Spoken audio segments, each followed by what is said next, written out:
On. You know what it is? The gain is all the way down. Check, check, check. Yeah, there you go. Check 1, 2, 3, 4, 5. Check, check, check, check, check, check, check, check. All right, now you. Check one, check one, check two, two, two, two, two, check three. Check 1, 2, 3, 4, 5. Check, check, check, check, check. Gotcha. We'll say hot. So it's Rushandel. Rushandel. He's the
From the biggest little city in the world, downtown Reno, Nevada, and Greater Nevada Fields, a Western Conference showdown tonight as Reno 1868 welcomes in San Antonio.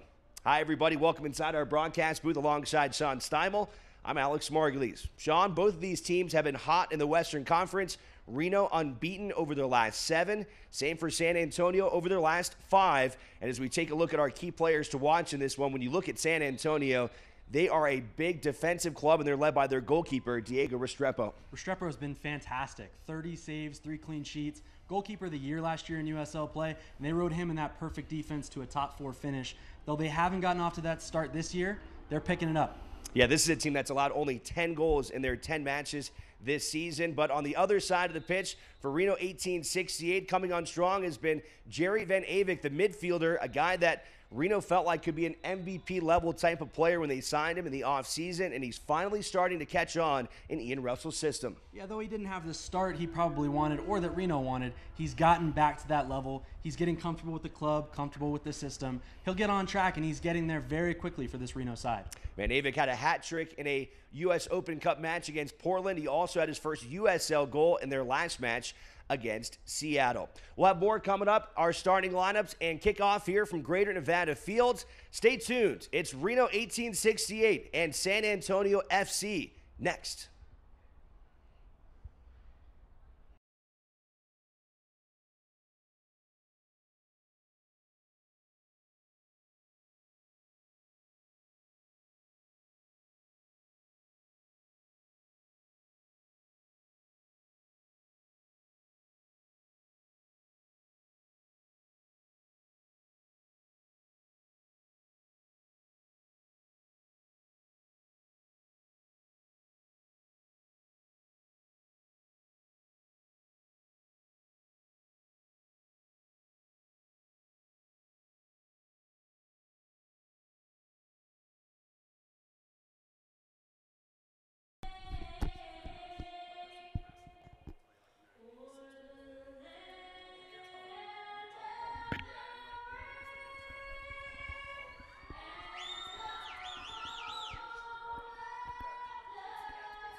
Check 1 2 1 2 1 2 1 2. Check check check check check check check.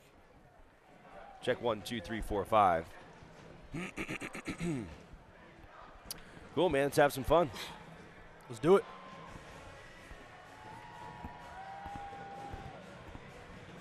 I say 2-2 draw. Ooh, okay. Lots of goals. I'd be happy with that, considering I've done 3 games so far this year, and That's why I'm saying it. We're gonna get goals tonight.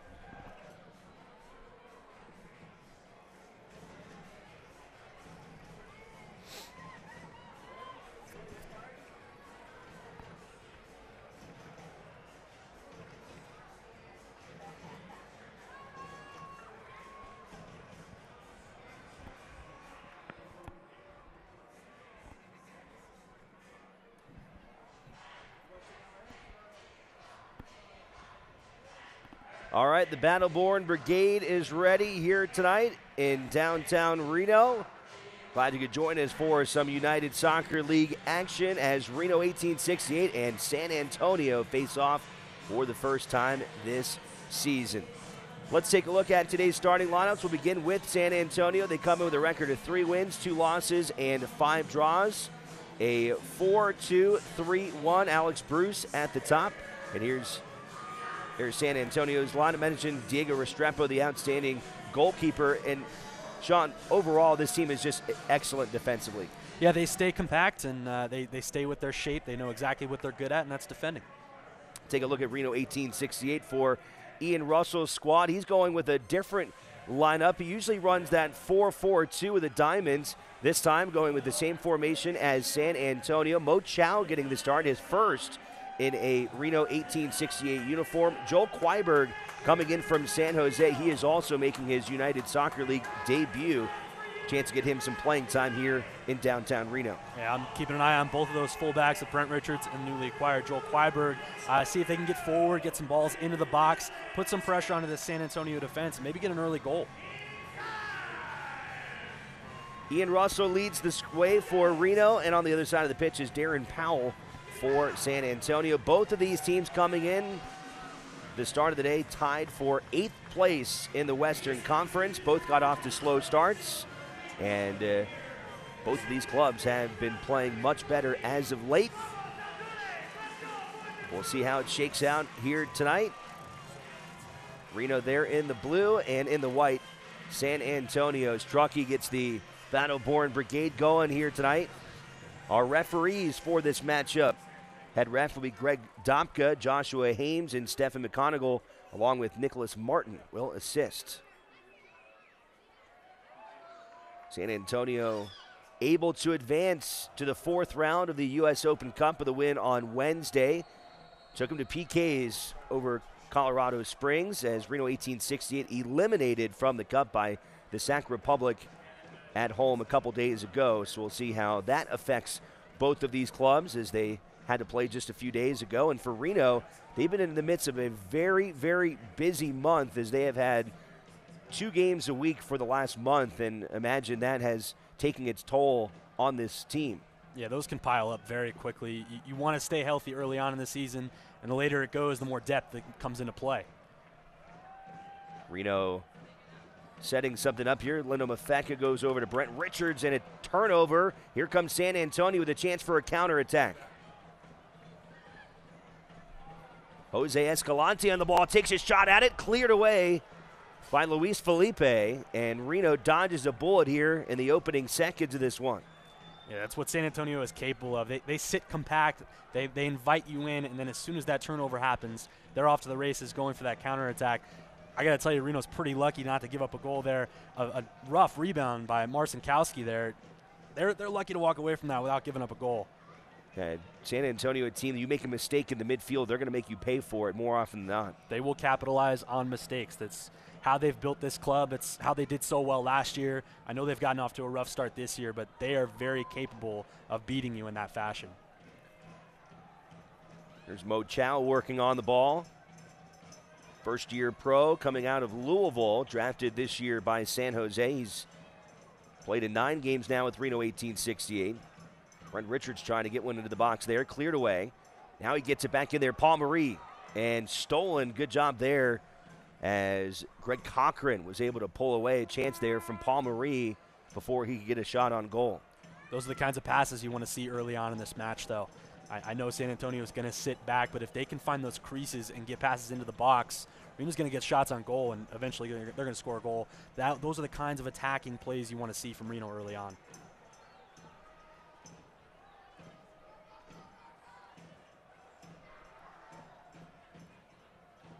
Jerry Van Avik getting in there in the midfield, whistle blown, and it looks like Reno possession here. Van Wolfgang, you'll see on the back of his jersey, recently married before the start of the season, but in terms of the USL naming circuit and in the stat sheet, he is still Jerry Van Avik. Richards, another nice ball there. Mafeka trying to center it there for Mo Chow, and it's cleared away, but again, Reno, for the third time early in this match, able to penetrate deep into San Antonio territory. Positive. That's positive play. That's the type of play that led to the record-breaking year last year, is those balls running past defenses, sending them into the box. Those are the kinds of the plays that you want to see. Van Avik will go down to the corner. Last season with Orange County, he was outstanding. 8 goals, 3 assists. Goes right down the middle and headed just wide of the net. Luis Felipe pulling his hands to his face. He knew he had a good chance there as San Antonio is able to dodge an early bullet in the first couple of minutes. But both teams with some chances here in the early goings. Yeah, that was a hands-to-the-face worthy moment. That header did not miss by much. Got pretty much everything he wanted on that ball, elevated over the defense, and just put it wide. That's a really good chance in the first 5 minutes. From San Antonio, tackle there against Jose Escalante as Felipe came in.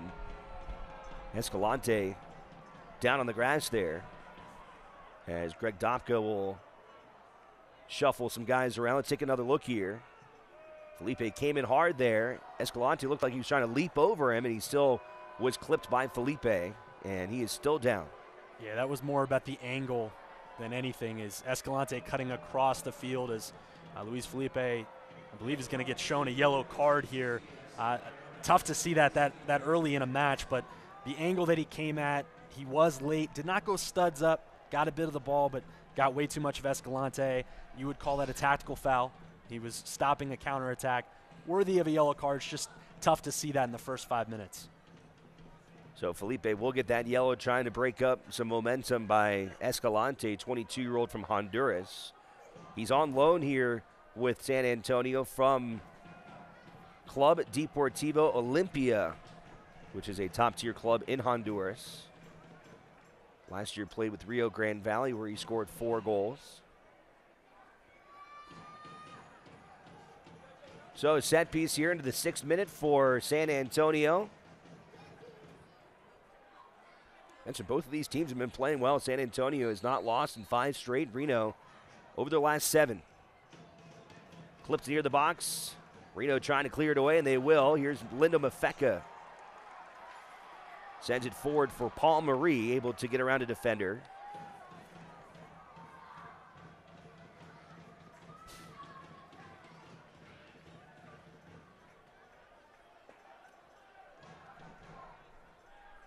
Throw in from Richards goes to Chow.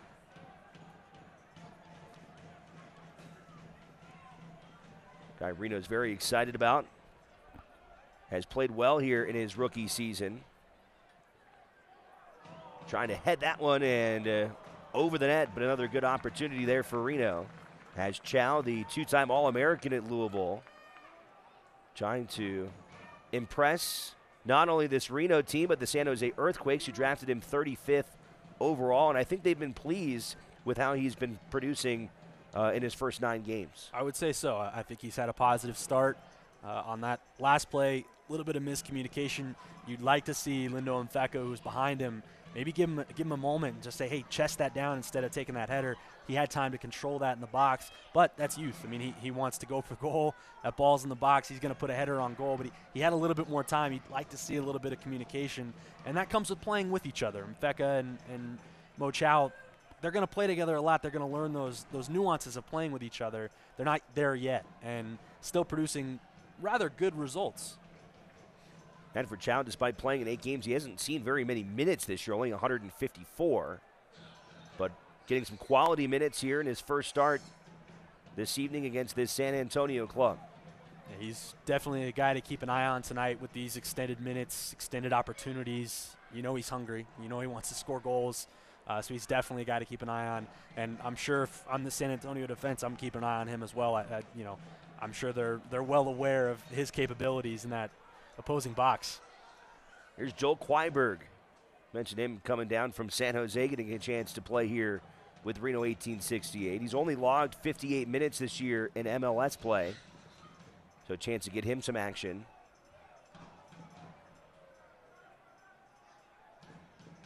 A little jostling here in the midfield. Quaiberg will be whistled there as he came in with a hard shoulder. Quaiberg, 25 years old. He's from Colombia. He was born in Colombia, but he was adopted by Swedish parents. Grew up in Sweden, played professionally there for a number of years, and now coming to the United States and signing with San Jose this offseason. I know he's a fullback they're excited about, a chance to, again, get him some minutes, and that's why this United Soccer League is so important. It gives these MLS clubs a chance to get these guys down there and play not like you would in a scrimmage. Here's a deflection there. Marcinkowski able to knock that one away. Oh, what a job by JT Marcinkowski. Not out of trouble yet, though. Felipe gets his head on the ball. He'll be tracked down there by Gordon. Here's Mikey Lopez.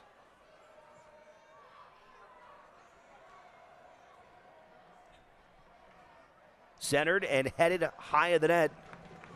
Some dangerous moments there for Reno, but an outstanding job by the 20-year-old JT Marcinkowski. Signed to a homegrown contract with San Jose back in December. And a chance of playing his 9th game here in an 1868 uniform. Here's Richards as Reno comes quickly the other way. Marie trying to go back post. And Restrepo will come up and grab it with 2 hands. Yeah, Marcinkowski does really well on that attacking possession there by San Antonio. Jose Escalante is going to want that header back on the rebound chance. Tried to go near post, had the far post of the goal wide open, had the entire net to look at. Tried to beat Marcinkowski near post. Marcinkowski made the play. And then Alex Bruce got an unmarked header inside the 6-yard box and skies it over the crossbar. San Antonio is going to be kicking themselves for that attack. They very, very badly needed to walk away with that with a goal. Here's Kevin Partita, the local from Sparks, who has been outstanding in the midfield for Ian Russell. Over to Chow.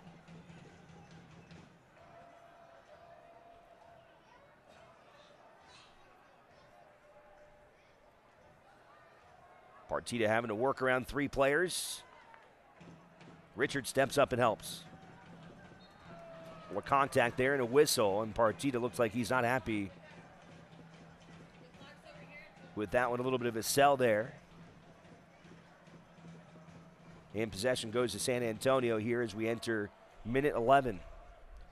You mentioned Joel Quaiberg's story of, MLS guy getting some minutes in the USL. That's number 1 on the list of why this league is great. I think number 2 on that list is the local flavor. Having guys play for clubs, maybe they played in college, maybe they played high school. I think that's also a great part of this league. Granted, there are a lot of good things about the United Soccer League, but I think those are the top 2. Here comes Lindo Mafeka. Finds Partita. Right-footed strike in. Restrepo hauls it in. Turnover deep in San Antonio territory, and Reno almost taking the early advantage. You can see Diego Restrepo not happy with that. That is not characteristic of San Antonio. They don't commit turnovers like that. Reno with a good entry pass. You'd like to see Partita do a little bit better with that shot. Granted, it's on goal, but Restrepo's a good keeper. You're going to have to come with something a little more special than that to beat him. But nonetheless, more positive play from Reno. Getting those passes inside, linking up, getting balls in the box, getting shots on goal. Those are all positive signs from this team. Throw-in goes to Gordon here. Quaiberg will play defense. I think overall, though, it feels like Reno is a lot more active, a lot more engaged than we have seen in some previous matches. They do appear to be, in my opinion, a little bit more locked in here in the first 10, 11, 12 minutes against this San Antonio club. The energy level does seem to be a little bit higher. I think I think both of these teams know that they did not get off to good starts, and they're kind of done hearing about it. Both of them are on good runs right now, but they're not where they want to be. These two teams finished in the top 4 of USL Western Conference standings last year. They're not there right now. I think both of these teams are ready to prove something. So, I would expect both of these teams to come out with energy. Reno's shown a little bit more. San Antonio's had chances in the box in the first 15 minutes. You'd expect some more energy from these two sides after what we saw from them last year, but you're right. There has been a little bit more of a push in these first 12 minutes or so with Reno. Brent Richards was tripped up a few moments ago, and they did stop play. Reno will take possession. The captain for today, Zach Carroll, on the ball, getting that captain's armband in the absence of Jordan Morrell, who suffered an injury on Wednesday in that U.S. Open Cup match. So here comes Reno again as Felipe was shoved from behind, loses possession, but Reno gets it right back thanks to Quaiberg.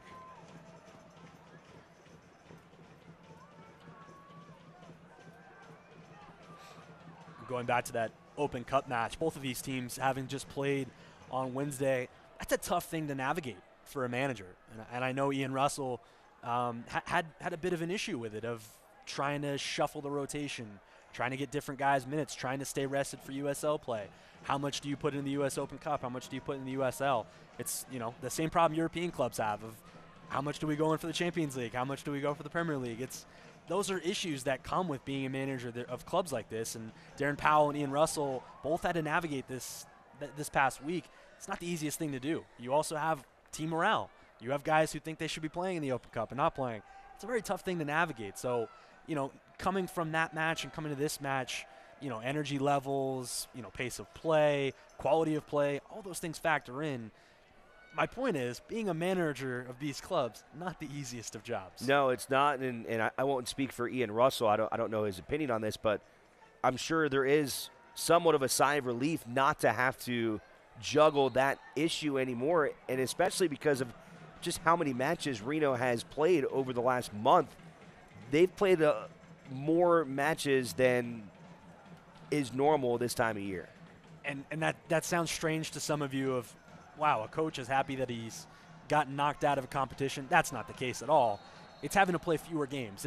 It's a slog. The USL season alone, you're playing a lot of matches. It's a long haul. You have to be ready. When you add in a competition like the U.S. Open Cup, it's tough to stay fit, especially early on in the season. Guys are just getting into, game shape. It's tough. It's not the easiest things, easiest of things to do. So it's not like, he's happy to be knocked out of the Open Cup. No one is. You're in a competition. You want to win that competition. But you're right. That comes with a sigh of relief, is saying, oh, now I don't have to worry about that. Now, the flip side of that is you're expecting better results in USL play because there's no other distractions. There's no other competition that you're looking at. You want results in USL now.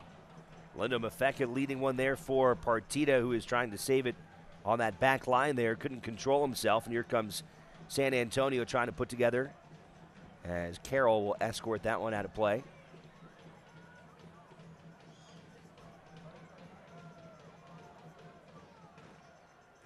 Paul Marie with a pass off to Lindo Mafeka. And whistle blown as Reno will keep possession here. A little bit of contact there between Guadarrama and Mafeka. Yeah, it just looked like a late step-in challenge. Didn't see much there for, stoppage of play or for a foul. I think Reno had a little bit of an advantage, but nonetheless, a stern talking to for both players. Now the fake handshake that says they're friends. Always my favorite part of those interactions. Here's Brent Richards back for his second season here in Reno. He's been a huge part of this team. That right fullback spot, we're used to seeing him play up the field. A former college forward at the University of Washington, a very capable goal scorer, and usually very involved in Reno's offensive attack. One of their top chance creators. Pops one up here. Mafeka losing out to a much taller player there, as Rochendale was able to temporarily clear that one away.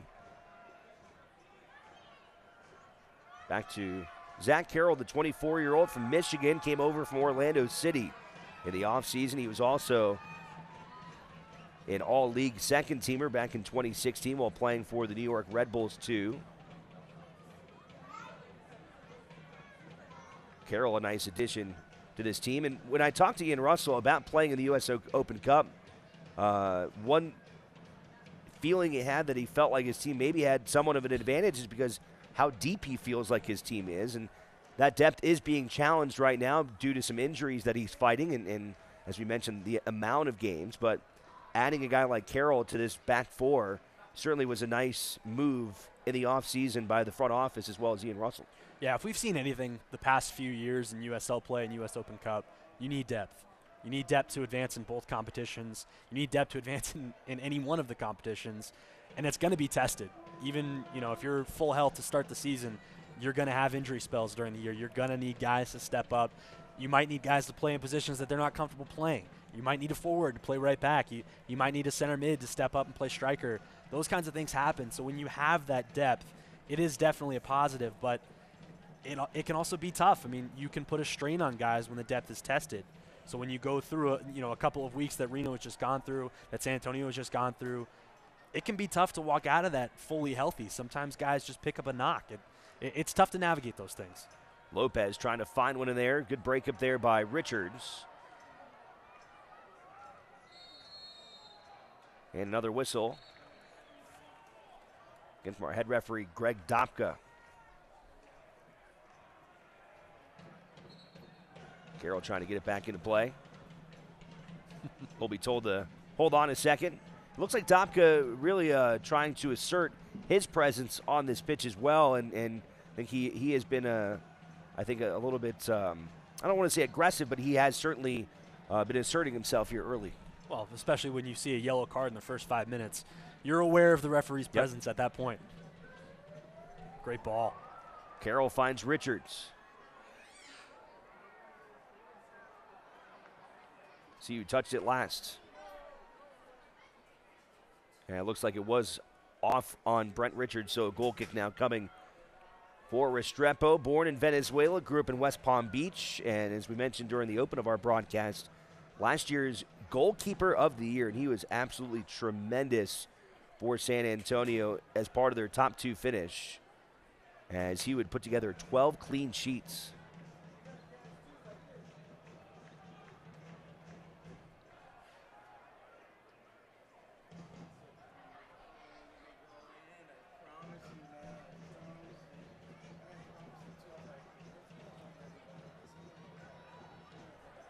Richards puts his head in there to get it out of the box. Trying to find Bruce there, and that time he was overshot as that one will head out. And Marcinkowski with the goal kick here. Good job of that Reno back line, getting back in defense in front of Marcinkowski. Brent Richards does really well with that clearing header. Just good communication, knowing where the ball is, knowing who's picking up what man. You saw San Antonio. They're capable of doing that. They've played pretty much this entire first half in their own end. As soon as they get the ball, they're going to attack you. They will get guys forward. They will get guys into the box and send balls in there and try and get headers on goal. Reno's very aware of that. They got back on defense and cleared the ball off well. Thomas Janjigian getting into the action now as he finds the other center back, Carroll. 0-0 here, 21st minute in downtown Reno. First matchup between these two Western Conference foes. Little Mafeka trying to get to that one, but he was beat. But a throw-in now coming in from Paul Marie. Should be a corner kick, yes. Yeah, it will be a corner kick. We'll see if they'll keep Marie or send down Van Avik. And it looks like Jerry's going to go down to that right corner. Second time for a corner here in the first half for Reno. The first one was good and headed just wide. See what 1868 can do here. Van Avik. Marie will go race it down. Trying to get it back into the box. Quaiberg will step up now. Nice job there to keep possession. Over to Mo Chow. Not what he wanted to do there as it's intercepted by San Antonio. Here comes that quick counter. Omar Gordon. Gordon trying to squeeze in between Chow and Partita and a whistle. And that one came just outside the box. And again, we'll look at the contact. Here's Partita as well as Chow, and you can see Chow came in from behind him. Hard to tell what kind of contact he made. Gordon, though, going down to the grass, and whether it was hard or not, it looked maybe harder than it was, and Dopka is going to give a set-piece opportunity to San Antonio from just outside the box. Yeah, it's a tough free kick to give up. You know, when you've got your forward tracking back like that, not a position he's normally in. Gordon gives a nice little Maradona move to try and get into space. Didn't look like he was going to attack that ball, but that's a tough foul to give up. Too strong back into the Battle-Born Brigade, and again, Reno able to withstand a chance from San Antonio here in the first half. It's a daunting place to try and score if you're an opposing team, especially on a free kick there in front of that brigade. They are loud and rambunctious down there. Paul Marie, Brent Richards. A little back and forth. Back to Luis Felipe, his second season in a Reno uniform. Signed last year mid-season, impressed so much that he was offered a contract by the Earthquakes during the offseason, but back here for the majority of the time here in downtown Reno to get some reps. And that goes back to our point of, you know, this is a good part of USL is this guy played well in this league, played well enough to get a look at the next level. Now, you know, there's a logjam at the position. Send him back down, let him get reps. When he's ready, have him come back up. That's pretty much the exact system you want to build if you're looking at an affiliation system, is guys being able to come down and get reps, get playing time, stay in game shape, that if they're called on for the big club, that they can go right back into it. Luis Felipe is the perfect example of that. Restrepo able to beat Chow to pull one down. Well, and Reno, when you look at their inaugural season, very successful on a number of reasons. First, the record, which is obvious. They were a playoff team, 17 wins, 59 points, finishing in third. Here comes San Antonio again. Not cleared this time. And a shot at ricocheted, and another diving stop by Marcinkowski. Guadarrama with a blast there, and Marcinkowski helping keep San Antonio off the board. Yeah, Brent Richards, you'd like to see him do a little bit better, staying in front of the ball there. Really a solid strike from Guadarrama. Just put it a little too high. Marcinkowski clamoring with his teammates, saying, let's get more ball pressure there. Not a lot of guys in front of him behind the ball, but Reno a little bit lucky to walk away. Still 0-0 in this match. I thought San Antonio's had 3 or 4 really good looks on goal. Back to Richards and Felipe as Reno will collect themselves. But I was saying, not only the record was a success and the fact that Reno set a new record, 75 goals, but the player development and the amount of players they are able to advance up to the MLS ranks. When you saw Chris Weehan and Jimmy Ockford, they were both offered contracts by the Earthquakes. And then Dane Kelly, who went over and played professionally in India for a little bit of a while, the all-time leading scorer in USL history, he was able to pick up a contract from DC United. It's kind of remarkable, Reno's first season. I mean, here's a chance here for Reno as that one is stopped again by Restrepo. But Carroll again getting involved in the action as he set up a nice ball into the box for Lindo Mafeka. Yeah, these are the types of balls you want to see if you're Reno. Not enough on that shot from Mafeka. You can see he's disappointed with that strike. But again, shots on goal are never a bad thing against San Antonio. Going back to it, Reno's first year, you know, we're a little bit biased, but it really was just a remarkable inaugural year for a club that they really hit every box that you want to hit. Yes, they produced results. Yes, they produced entertaining soccer. But yes, they developed players. They got players ready for the next level, which is, you know, a tagline for USL is this is developmental league. Yes, it's professional league, and, you know, we're fighting against MLS teams, but to be able to develop those guys while also producing good results, quality play, entertaining play for fans, you really can't ask for much more out of an inaugural season. And I think Reno was pretty happy with that performance last year. Here's Richards again. Over to Mafeka. Mafeka getting tangled up there. Pressure coming from Paul Marie. It's stolen away by Partita. Good combination there. Partita trying to go back to Mafeka, and it's cleared out.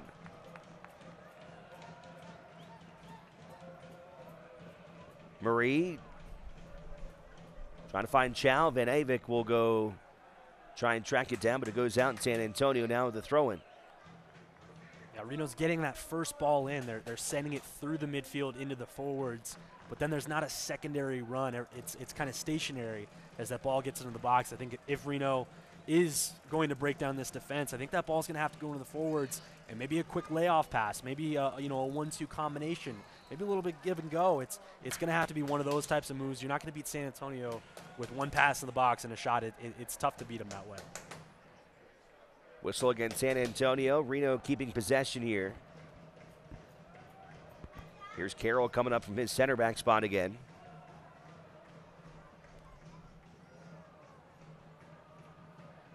Quaiberg able to straddle that line over there.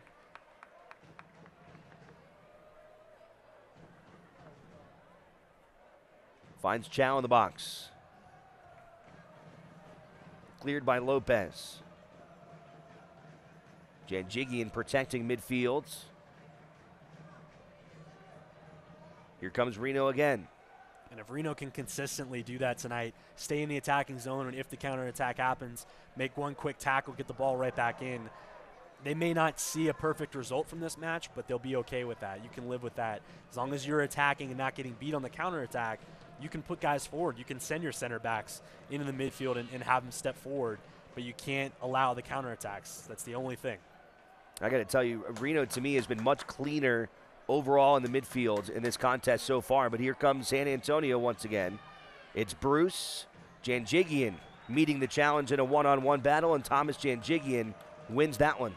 That's a good stand-up tackle. A little bit more of a counterattack than you'd like to see, but good. Here's Mafeka. Marie. Ricochet off the post.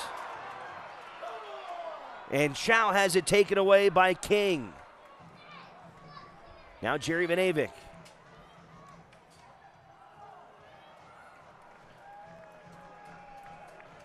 He's going to go out for a corner kick. Man, oh man, the deflection just took enough of a touch to block it off the post. Paul Marie did really well. A great layoff pass. That's the type of pass that you're looking for.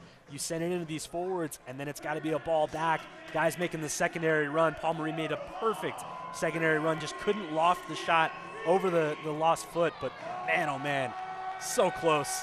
And what a job. Without quickly, Reno turned the field from that stop by Janjigian to how quickly they gave themselves an opportunity. All positives. Here's Van Avik. A little bit of a conference going on in the goalie's box right now. Strepo barking out orders to his defenders.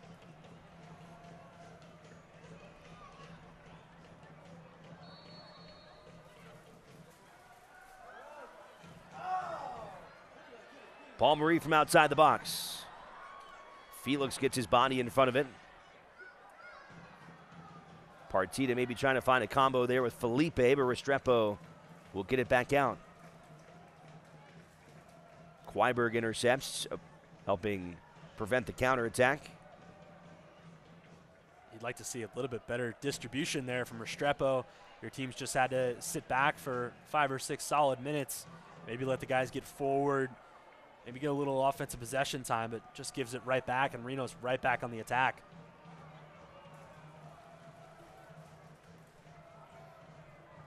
Richards has it stolen away by Lopez. Still putting pressure as Richards will knock it out. And a goal kick coming from Restrepo, but really for these last 10 minutes, it really feels like Reno has been living in San Antonio's half of the field, and although they have not had a goal to be rewarded, they have certainly had a very good feel, especially in the midfield in this one. Yeah, but you can also see them picking up on what San Antonio's defense is doing. All of this time in the attacking zone is allowing them different looks and different types of passes like this one. Chow and Mafeka, neither of them able to get a quality shot off. But again, Reno, there's another interception in the midfield. Felipe Over to Marie. Chow tripped up just outside the box. And that's going to be a free kick for Reno. Now that is a positive from a young forward, making that type of turn with the ball loose like that, knowing that defender's charging in hard. Paul Marie picks his eyes up, sends that ball in. Chow can just feel the guys on his back, turns, knows that second defender's coming. That's a real solid move, real good look from the young forward. And this is a very dangerous spot for a free kick. Mafeka. Van Avik over the ball. Can Reno break a 0-0 tie here in the 33rd minute?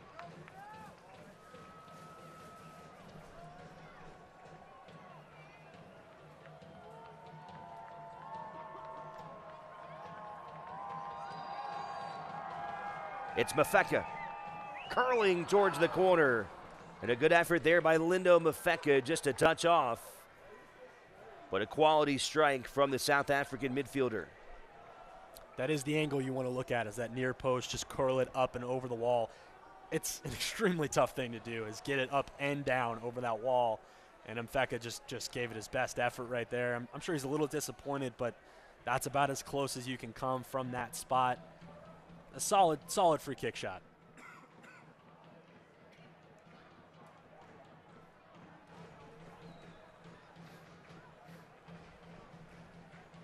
San Antonio trying to organize the offensive half.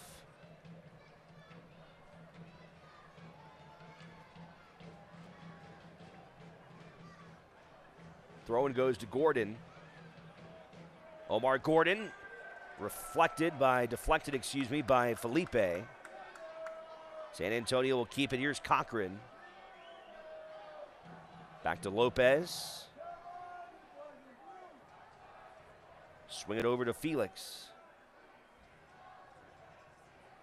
Those are the types of plays that I think caught MLS scouts' eyes with Luis Felipe, just staying stride for stride, step for step with a forward, looking to get a shot off, keeping his arms behind his back, not getting called for a handball, stepping in and blocking that shot away.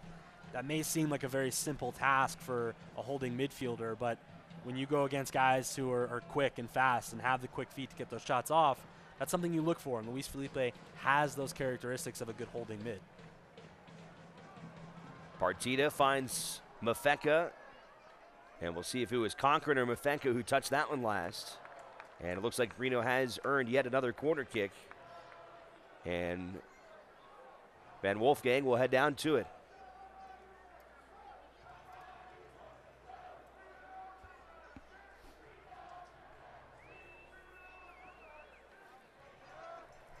Jerry Van Avik, 1 goal in USL play. He had 3, a hat trick against Portland under 23 in the US Open Cup. Headed and too high as Brent Richards was able to get a clean knock at that one.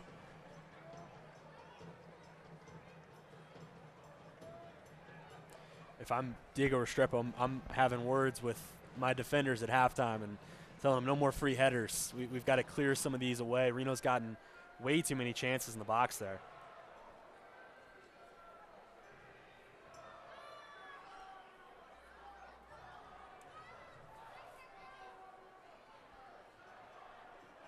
Here's Queiberg on the throw-in. Stolen away by Gordon. Trying to find Alex Bruce there.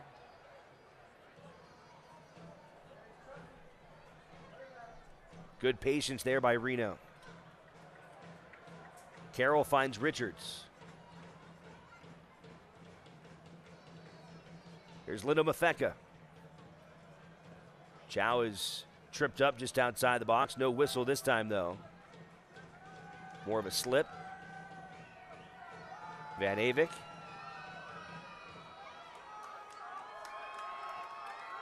Queiberg trying to find Marie, and Chow, I think, surprised to see the ball there. Wasn't ready for it, and it ricochets out of play. Yeah, a bit unlucky there from Chow, but positive play again from Reno, pushing forward, staying in the offensive box. It's all the types of things that they want to be doing. Now they just got to find that final pass. They've linked up a couple of times. They've sent balls into the box. These are all positive things. There's no doubt this lineup here in this first half has created a really good rhythm offensively. Yeah, they look like they're in sync. The chemistry looks good. The passes are there. They're linking up well. They know where the other one's going to be. What I'm most impressed with is the snuffing out of the counterattacks. They've had it a couple of times where, you know, one guy cuts off the dribble, the other guy comes and takes the ball away. That's also a huge positive is being able to play together and close down space like you're seeing now. If you can close down space together, you're going to take the ball away from a lot of good teams. And doing that defensively without their captain, Jordan Morrell. Positives. It's all positive. This has been a good half. Headed by Van Avik. Felipe sends it to Partita.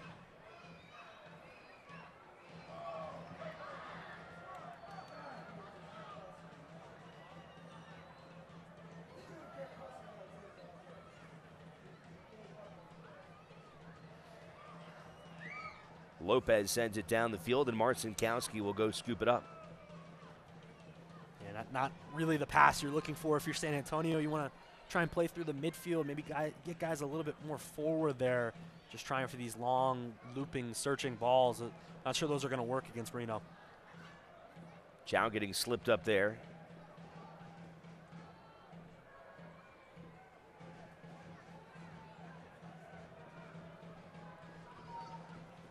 Escalante.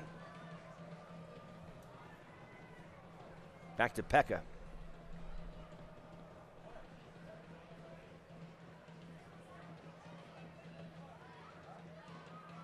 Felix trying to go over the top and too far as Reno will throw it in for Janjigian. Always a little jealous when you encounter a Brazilian football player that goes by one name. They figured it out very early that it's cool to have that. It is a long, full name for Pekka. Yes. Yes, it is. Chow. Good combination. Van Ivik. Goal!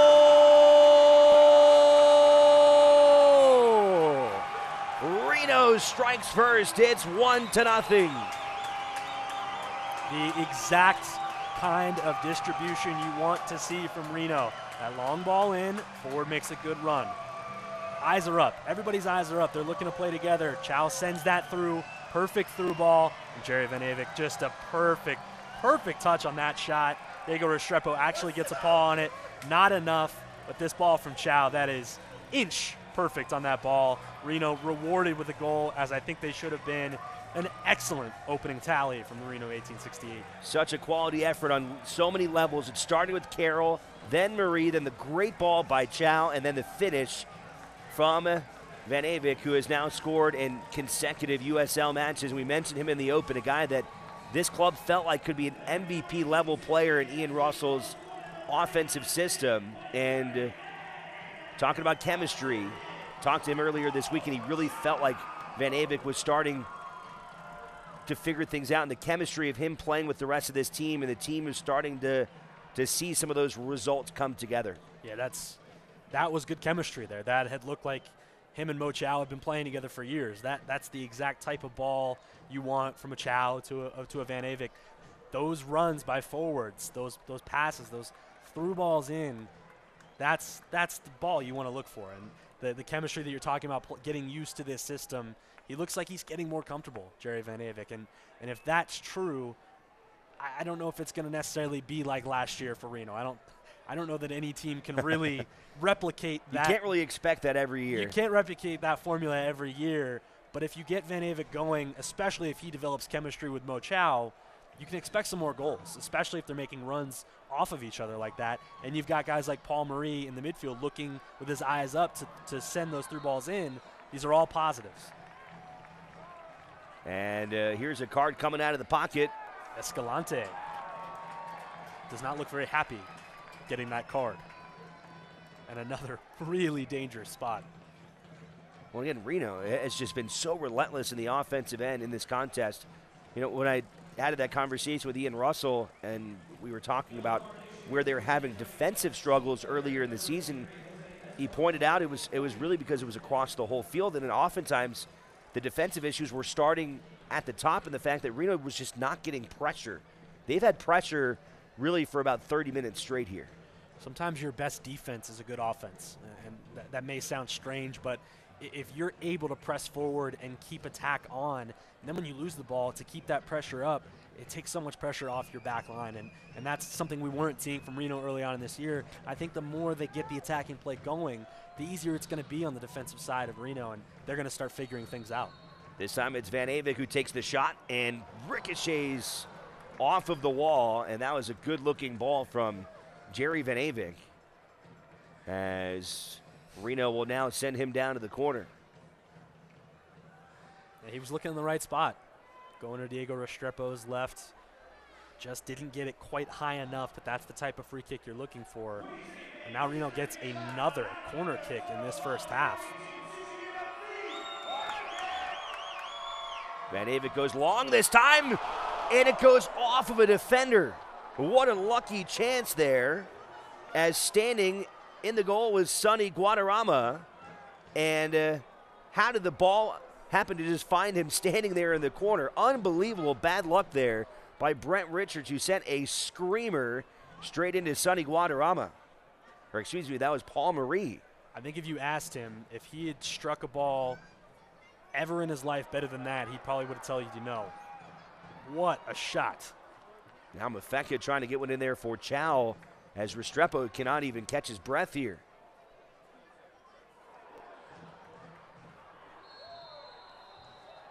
Another tough foul. Just looked like a late challenge there.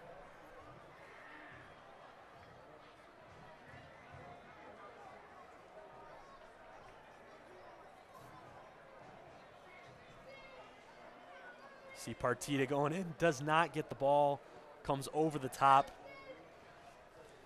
Catches Darnell King. King in a bit of pain here. Finally on his feet, stretching it out. But Partita just going in a little bit late. Now here's the key for Reno. You got your goal, you have your 1-0 lead. You do not want to let San Antonio equalize going into halftime. You want all hands on deck to go into halftime with this 1-0 lead.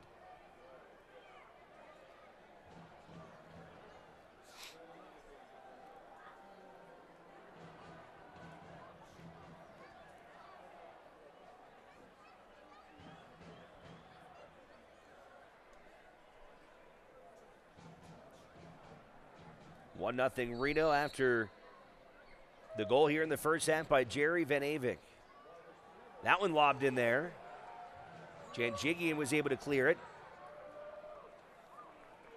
And Reno avoids trouble, but now another whistle, and Dobka again wants to stop play here. Having a chatty night, likes to talk to these guys. Janjigian did real well there, getting a foot on that ball, just clearing it away, giving the back line enough time to step forward. Solid play from the back line tonight from Reno. See there, just 1 minute of stoppage time added here. Sure, Ian Russell will be okay with that. Marcinkowski will take his time here, give his directions.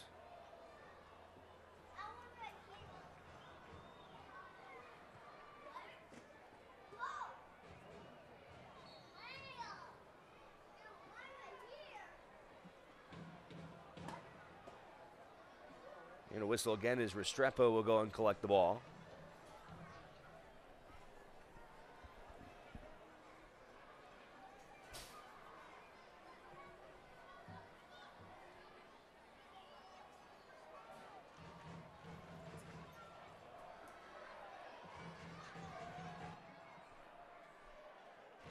Quaiberg on the throne as we tick down the final seconds here in the first half.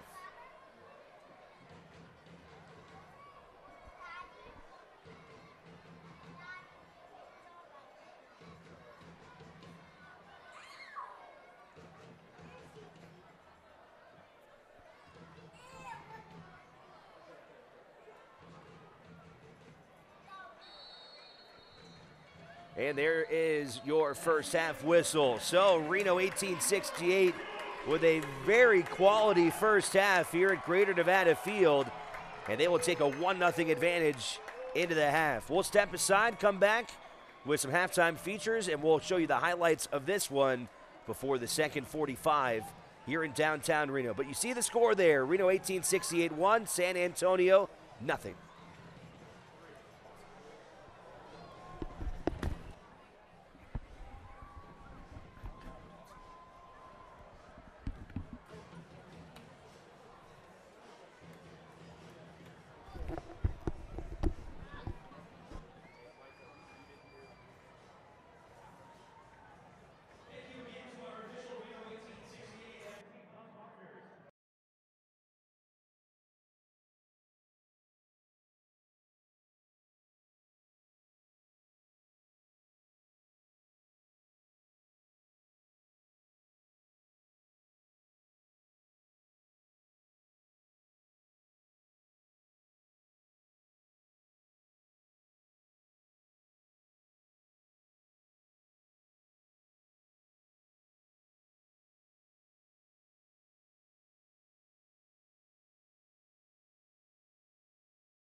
Hey soccer fans, I'm Courtney Hudson with Reno 1868 FC, and this is your look around the league.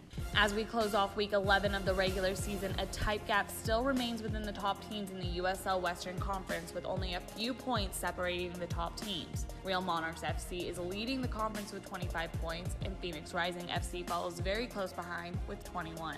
Here's a look at the games played earlier this week. Rio Grande Valley FC and LA Galaxy 2 ended in a 1-1 draw.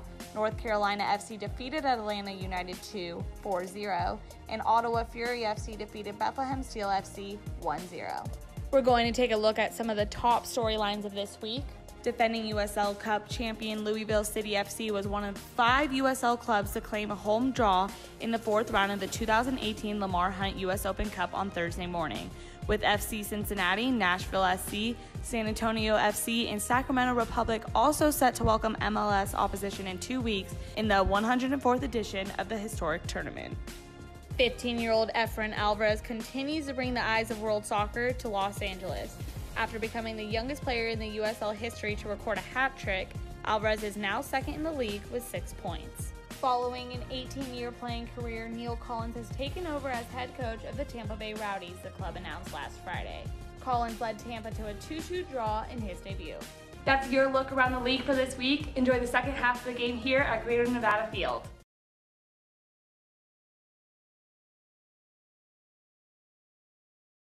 Hey soccer fans, I'm Courtney Hudson with Reno.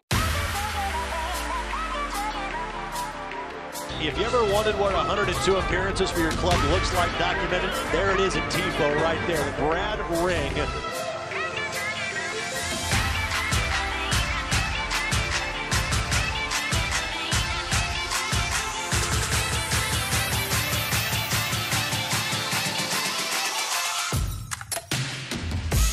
With T2.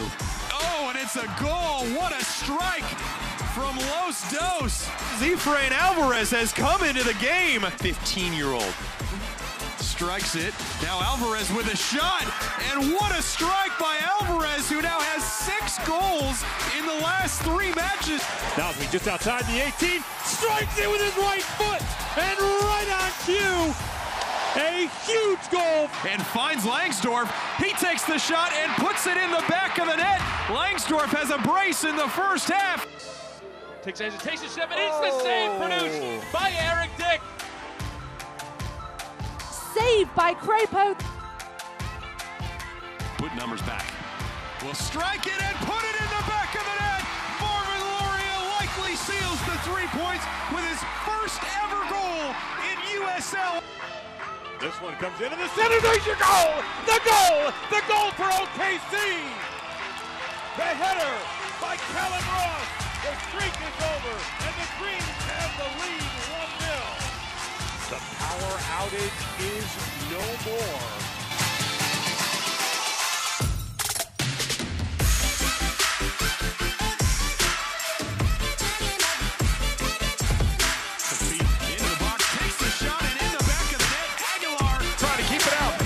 Taken and what a save! Doubles off with Gallagher. Palmed aside by Randesic. Slip one into the ball, gets by, and into the back of the net.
Back inside Greater Nevada Field, where it is a 1-0 halftime lead for Reno 1868. Alex Margulies alongside Sean Steimel, who's filling in this week for Colin Tabor. And Sean, I tell you what, a great first half for Reno 1868. I really felt like it was a vintage look of what we saw from this team a year ago. The chemistry, the crispness of the passing, and the fact that they just lived in San Antonio's half of the fields. Yeah, we mentioned in that first half, you can't expect last year every year. It's really hard to replicate the amount of goals scored, the ways they were scored, but that first half was about as close as we've seen Reno 1868 FC looking to last year's squad. The way they played inside of San Antonio's half, every counterattack that San Antonio had for the most part was snuffed out very easily by Reno's back line. The crosses into the box, the through balls into the box, the linking up, the chemistry, everything is seeming to come together for Reno, and that's a very positive sign. Let's take a look at the highlights from the first half action here tonight at Greater Nevada Fields. And early on, it was Reno able to get these chances, and Restrepo was outstanding as he was able to keep Reno off the board until late in that first half. Yeah, that's a good save. Again, Kevin Bartita probably wanting that shot back, putting it a little bit more far post, but nonetheless, great goalkeeping.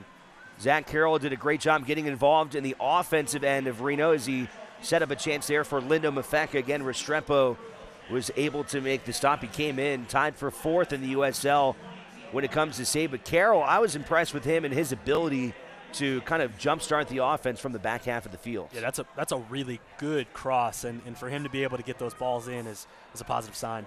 Here was a chance for Reno in the 30th minute as Mafeka found a streaking Paul Marie, and the ball would go off the post as San Antonio was able to dodge another bullet.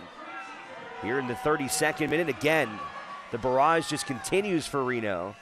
Takedown just outside the box. That would set up a free kick for Lindo Mafeka, as that one would go just high of the net. But you see a theme here. The amount of time between these chances, there really isn't a whole lot of time. Here's the linking up for the goal. Just everyone's eyes up, everyone looking for that next pass, and Jerry Vanevic wasting no time. That through ball going into the box. Paul Marie, the good pass from the back line, gets his eyes up, looks forward. Mo Chow gets the ball, looks forward. Jerry Vanevic looks forward, makes that run, sends it back post. It's the exact kind of goal you want.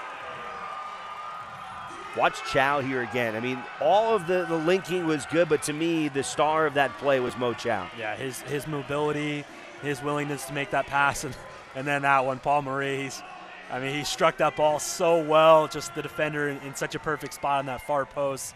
Really tough to not walk away with that with a goal for Paul Marie. But nonetheless, I think you walk away, if you're Ian Russell, pretty pleased with that half, not only with the scoreline, but the way it was achieved, the way Reno played, the attacking pressure they got on. San Antonio didn't really look comfortable. I think you've got to be very pleased if you're Ian Russell right now. Well, and we've talked a lot here in the last few minutes about the offense, but you mentioned in the first half how well Reno did defensively, handling San Antonio's counterattack. Yeah, it's the only way you can get away with playing the way they've played it. If you get 11 guys forward, well, 10 if you keep the goalkeeper back, you have to be able to snuff out counterattacks. If San Antonio gets going, Reno's defenders are going to have to make those quick step-in tackles. They're going to have to keep guys in front of them. If you let San Antonio run along the wings and get their forwards up into the box, that's when they're dangerous. That's when you're going to concede goals. So I think Reno did really well defensively as well. Of course, the offense is clicking, the midfield's looking forward on passes, but you can't get away with that game plan unless your defense is playing stout. That's exactly what they did. For Reno, I don't think there's much of an adjustment needed here in the second half. If you're San Antonio and Darren Powell, what do you try and do here in the second half to equalize this contest? As crazy as it seems, I wouldn't change much. I would still, stay the way you've been playing, invite Reno into attack, maybe be a little bit more aggressive on the the interventions. I think there's too many balls that are coming from Reno's back line into the forwards. I think those long passes need to be snuffed out a little bit better by San Antonio's defense. But as far as major changes, I wouldn't shake anything up if I were San Antonio. They did have their chances early on in that first half. They are able to counterattack. They've just got to get that secondary run going. So if they send the long looping ball, they need to get guys forward, which is tough because Reno's lived in their back line. So it's kind of a give and take. But as far as changes, I wouldn't make any major changes if I'm Darren Powell. I see how these next 15 or so minutes go. If I need to make a change, I've got guys on the bench that I can bring on. But as far as major changes, I'm sticking to the game plan. Couple unbeaten streaks on the line at the start of the contest. Reno has not lost in 7 consecutive USL matches. For San Antonio, they come in having not lost over their last 5. Both of these teams came in with 14 points, and it tied for 8th place, which is the cutoff line in the USL when it comes to playoffs, which is still a long ways away, not even time to think about that. But certainly for both of these teams, after slow starts, this is when you really want to start getting going in the season, and this is where we saw Reno last year really take off and vault themselves into that upper third of the Western Conference. I think if you told Darren Powell and Ian Russell to start the year that they'd be in, fighting for 8th place, I think both of them would be pretty disappointed with that, especially this early in the season. But with the recent results, San Antonio on this long streak, Reno, of course, on this long streak, I think they've both got to be okay with where they're at right now, especially with Reno, as we've been talking about. The chemistry is looking to get there. They're getting a little bit closer to what we saw last year, and if they can replicate anything close to that, I think they'll get back up in that top 4 echelon of the Western Conference, as well as San Antonio. I think if they keep playing their defensive style and can score a few more goals, they've just been so starved for goals early on in this year. Their defense has been pretty stout. They've only allowed now 11 on the year, which is top 10 in the league. I think both of these sides, if you told them at the beginning of the year that they'd be in this spot, they'd be disappointed. But if you told them the streaks that they're on, I think they'd be like, okay, we're going to be fine, stick to the course, we'll get there, we'll get into that playoff picture. Yeah, and I think Reno went through this 2 years in a row. Last year they started slow, but saw their season caught fire. So I don't think there's a whole lot of panic again this year because of what they went through a season ago. So we're underway here in the second half between Reno and San Antonio. 1868 in the Blues. San Antonio in the Road Whites. Comes Darnell King coming up from his center back spot and streaking all the way down the pitch. And cleared away by Quaiberg in an early corner kick now for San Antonio as Omar Gordon will head down. And that is a little bit of a change-up from the first half. Is Darnell King getting forward, making that long run from his position at right back. That's something to keep an eye on if I'm Ian Russell. If San Antonio's fullbacks are making runs like that, maybe you push back a little bit. Playing with the 1-goal lead, you don't necessarily have to be in attack mode all the time. Gordon going near corner, and that one made it in. What a job by Omar Gordon as he's able to equalize it himself, and very quickly here into the second half, we are knotted at 1 goal apiece. Well, it's not the worst goalkeeping play we've seen in the soccer world today, but definitely you'd like to see something better out of Marcinkowski here. A perfectly placed ball from Omar Gordon. I mean, you can't really put it in a more dangerous spot for this type of corner kick, but Marcinkowski, you'd like to see him try and punch that out rather than go 2 hands and flail at it, but I mean, really, that's a 1 in 100 chance of that ball going in the net from a corner kick there. Really unfortunate circumstances from Reno. You just got to hand it to him. That's a perfect ball from a corner kick and a really unlucky play here for Reno. So Gordon, the 26-year-old Jamaican, in the 47th minute has tied this contest up. We'll see how Reno responds here. You won't see that often. It just very rarely happens in soccer of a corner kick taking that turn and going in on its own. Usually you'd have a little bit taller guy there at the near post. Now you're nitpicking here because the chances of that happening are so small, but man, oh man, that's a really tough way to let up the equalizer for Reno to start this second half.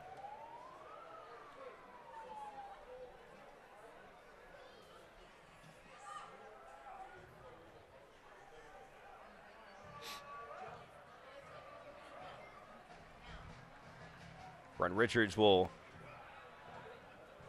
give a little space there for Marcinkowski, who blasts it to the other side of the field. San Antonio will do the same thing, sending it back to Restrepo. Some pressure from Chow there. Here's Gordon in the midfield being guarded by Quaiberg.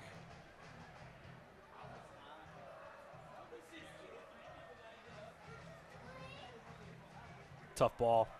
Hard for Gordon to handle that. Those are the types of balls San Antonio has been looking for, though. Those long, searching balls out on the wing. If you're Reno, that's where you want the ball to go on a long ball. You don't want a long ball in the middle. Those are a lot more dangerous. You want it to send it out to the wing, get your back line in position, and you live with those. Reno going over the top, trying to get Chow, and Restrepo able to grab that one. I don't think Restrepo has been very happy with the defensive play of the guys in front of him tonight. Every time we see him up close and personal, he's having words with his back line, with his midfielders, just not necessarily pleased. I don't blame him. This has not been a very characteristic game for San Antonio's defense. They're usually a lot sharper.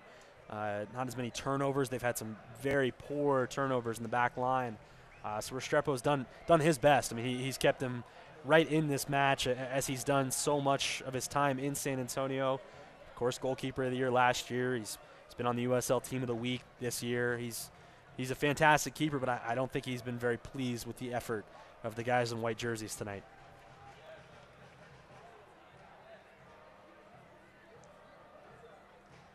Janjigian going for the clear, headed back towards Reno as Richards now to Carroll.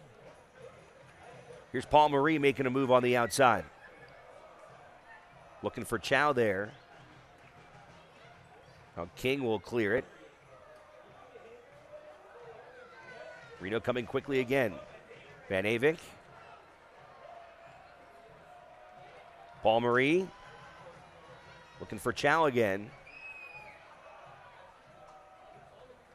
Now Richards. Van Avink off into the Battle-Born Brigade. Didn't miss by much, but again, the combination play, the linking up of midfielders and forwards for this Reno 1868 side has been good, and it's getting better. We talked about it earlier, the chemistry of this team. These guys haven't played that much together. At times it's shown that they haven't been on the same page, but it's getting there. And tonight's a step in the right direction for Reno because of the passing. Everyone's eyes are up. When that ball comes to them, they're looking to make that next pass. They're both making runs into good spots. It's all what you want to see if you're Ian Russell in Reno. Here's Gordon again being disruptive in Reno's half, and a good break up there by Van Avink. You can say that. He nutmegged Omar Gordon there with a back heel. That was some fantastic skill. Now it's Reno trying to put together a counterattack, and Mafeka putting the pressure there as Rochendell will clear it away. There's the Battle-Born Brigade flying those flags proudly behind the San Antonio goal. You can best believe that they will be loud and active against Diego Restrepo here in the second 45. Here's a throw-in from Richards. Restrepo can contact there from behind, and whistle blown as Restrepo is on his back. I don't know what else Mo Chow is supposed to do there. He should be able to stand his ground. Restrepo's the one charging out. Mo Chow didn't even really make a play on the ball. He's kind of just standing there getting shoved off by a defender. I'm not sure what more you want from Mo Chow in that scenario. That's a really tough foul call. I mean, Restrepo goes down on his own. He's making the run. He's making the punch out. As a goalkeeper, you have to be aware of if there's guys underneath you, you know, they have the right to that space. I'm not so sure about that foul call. Well, you saw there, first Chow was picked by one of the defenders for San Antonio, so he was already kind of boxed off there, and then it was Restrepo who was running up. Here's the replay again. Here's the throw-in from Richards. And watch, he's being boxed out already, and there's Restrepo just comes from behind here. I mean, what is like you're saying? I mean, what are you supposed to do there? Yeah, it's Ryan Felix going up against Mo Chow, both big, strong, tough guys. Just kind of, you know, like in a box out for a rebound in a basketball game. Just both guys, you know, able to get to their position, and then Restrepo comes flying in to punch that ball out. Mo Chow has every right to be where he was. He didn't make an attempt to go win that ball from Restrepo. I don't know. I think that's a tough call. So Restrepo up and gingerly walking around as San Antonio sending 4 shirts on the other side of the field. Here's Gordon. Links up with King. Turns it over, and Chow get it back to his midfield. That one's stolen away from Partita. Here's Paul Marie. And before Marie can keep going, a whistle blown. Just clipped him from behind. I think Paul Marie thought he got a little bit more of the ball than the referee did. Now we're seeing San Antonio push up forward a little bit more. Got guys in the offensive zone. Just 2 men back. They're looking to attack. So this ball comes in. Dangerous ball. Oh, boy. Marcinkowski having to dive on that one. Certainly not what Reno wanted to see here, having already given up the equalizer to Gordon about 10 minutes ago. Yeah, Joel Kwyberg and Marcinkowski not really on the same page there, not communicating. Kwyberg had a little bit of time to turn and clear that away. Don't really want to concede a corner kick. Gordon going far this time, headed, and Marcinkowski able to reach up and pull that one away as Ryan Felix was going for a second head. And we'll keep this knotted up at 1-1 as we head into minute 56. You can see this defensive pressure a little bit higher from San Antonio right now. I think it's safe to say they've been on the front foot in this second half. There's Carroll with another good pass from his center back spot, finding Richards. Great tackle. Does Escalante with the takeaway there. And he's on a caution. That's an even better tackle. Knowing you're on a yellow, making that dangerous slide, coming away with just the ball and turning over possession. That's pretty much textbook, exactly how you teach those.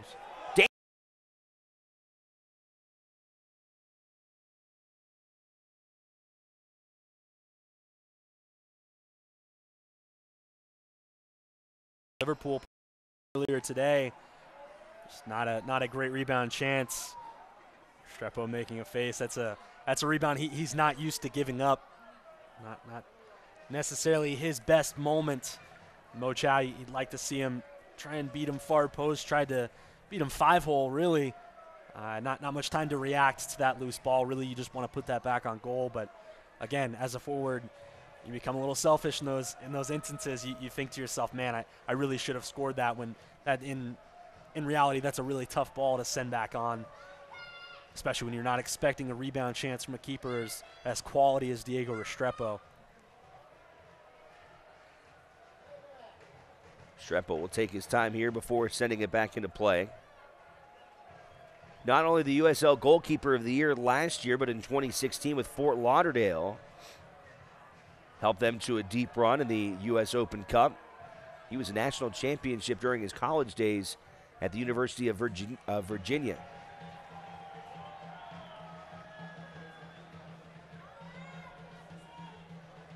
Reno will send Brent Richards to the throw-in. Janjigian down to Kwyberg.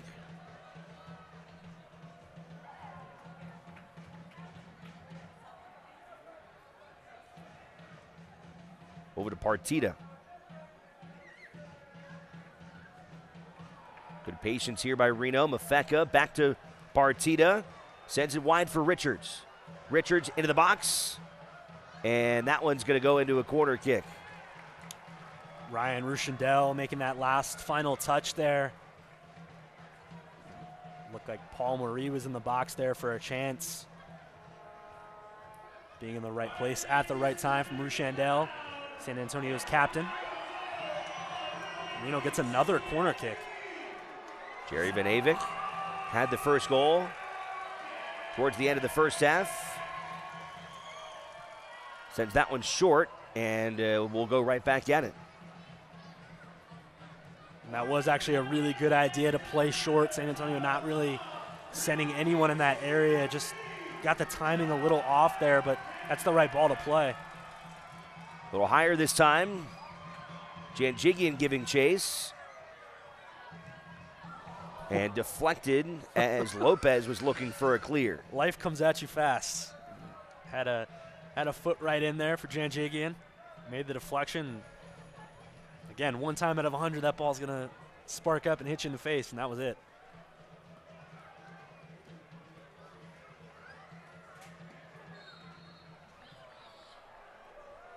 Another whistle from our head referee tonight, which is Greg Dopka.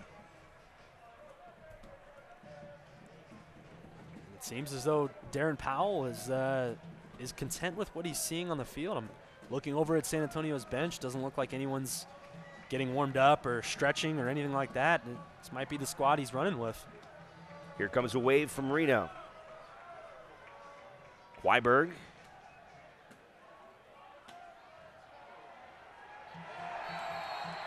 earns a foul. He's asking for a card. I wouldn't be surprised to see one. A nice tug of the jersey there from Pekka. Good quality touch there, taking him right into contact, and then just having the strength to muscle Pekka off, and Pekka sends out that left arm, and you're always going to get that foul called. Another dangerous spot. Good chance for a cross in. You're looking for a guy like Mo Chow or Thomas Janchagian to get on the end of this one. Jerry Van Avik.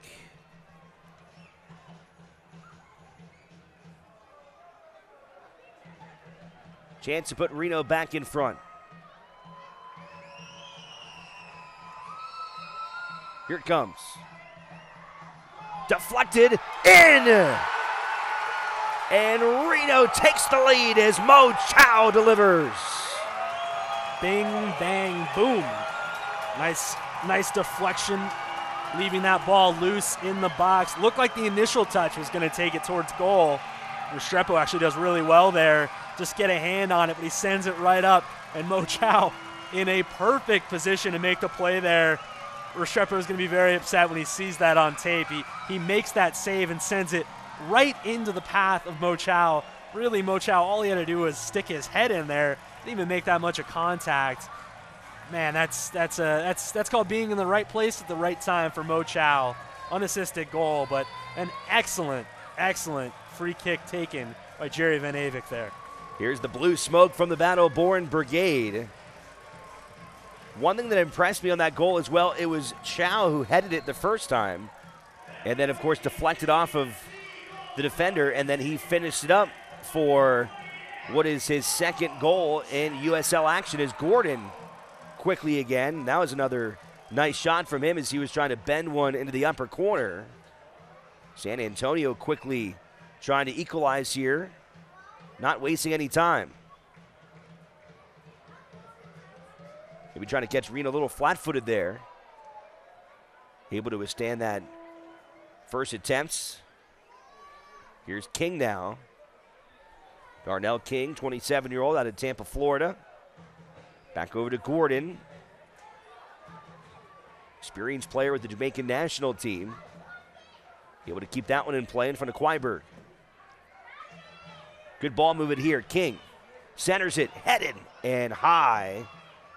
That was a real quality chance from San Antonio, but the header from Bruce goes over the top of the net. Yeah, Alex Bruce is not going to enjoy watching the tape of this game. He's had really 2 free headers on the 6-yard box. That's a much tougher one than the first one, but as a forward, you've got to expect that ball to come to you. I think he's going to have a tough time watching his chances tonight. But going back to Reno's goal, something you mentioned of Mo Chow getting that initial touch on the Van Avik free kick, that's a really good sign from a young forward of him making that initial play and not giving up on the play. Making that initial touch and you know, not just standing and watching the play move forward, of him getting right back in a position just in case that ball's going to get loose and making that second header. That's a very good sign from a young forward. Most guys would make that first initial header and start running away from goal thinking, you know, it's glory time, I've just scored, where Mo Chow said, I made that initial touch, I'm going to stay on goal just in case this is deflected, and he was rewarded with a goal. Looks like they did issue a yellow card there to Joel Quaiberg. On for Chow getting his first USL start. We mentioned he's been impressive, but he's only had a chance to play in 154 minutes in 8 appearances this year. And again, getting some really quality minutes tonight. And even before the goal, I think he has played very well. He had the assists on the goal earlier to Van Avik. If you're the San Jose Earthquakes, if you're Ian Russell, you've got to be very pleased with this young man from Lexington, Kentucky. Yeah, I think this is the best Mo Chow we've seen. He had a game earlier this year in Sacramento where him and Brian Brown came on as substitutes and completely changed that game, 3 goals in 5 minutes. I think that was a really good stretch for Mo Chow, but I think this is the most consistent we've seen him play. He's really putting balls together, linking up with his teammates. As I said, being in the right place at the right time. That's exactly what you want out of a striker is being in those places. Just in case the ball is going to come loose, being there. Be a poacher. Be a guy who's on the doorstep every time. Keep knocking and put those balls in the back of the net. This has been a very strong performance from Mo Chow. Even if you take away the goal, I think he's already proven that he's capable of playing these types of minutes for Ian Russell. Chance here for San Antonio. Gordon cleared away by Janjigian. What a job there to follow through on that one. Oh, that was an outstanding stop from Thomas Janjigian to help out his keeper, JT Marcinkowski. Check this out. Yeah, Marcinkowski not really sure what to do with that ball early on. Alex Bruce sends it across the crossbar. I'm telling you, Alex Bruce is not going to enjoy watching this tape again. Another 6-yard box header, but an excellent play, as you mentioned, from Janjigian and Marcinkowski. A little bit bailed out. Didn't know what to do initially on that cross as we see Mo Chow coming out of this, as we just talked about, a very solid performance from him. But Janjigian, I think, saved a goal for Reno. So Chow is out. Brian Brown, the Jamaican, is in. As Lindo Mafeka crosses the field looking for Quaiberg. It was too strong, and in San Antonio will go to a quick throw-in from King. Gives it to Gordon, who's been very involved. Another chance, and the youngster Bruce unable to corral that one as Marcinkowski takes a blow and jumps on the ball. And Alex Bruce maybe showing his youth a little bit there. The 19-year-old from England had a really good spot on a ball in from Omar Gordon, but unable to finish. Yeah, I would actually argue that was his best chance of the night. That through ball was perfect from Gordon. Just slid it through two different defenders and right to the feet of Bruce and just really bungled that first touch and looked like Marcinkowski was a little bit out of position and then was able to spring into action, which is also a good sign for Marcinkowski that he's able to make those reads because he was put in a tough position there with a guy with the ball and inside the box. Do you come out? Do you stay on your goal box? I mean, that's a tough position to be put in, but he made the right play. That's a good sign from a young keeper. But man, oh man, Alex Bruce not going to enjoy this game tape.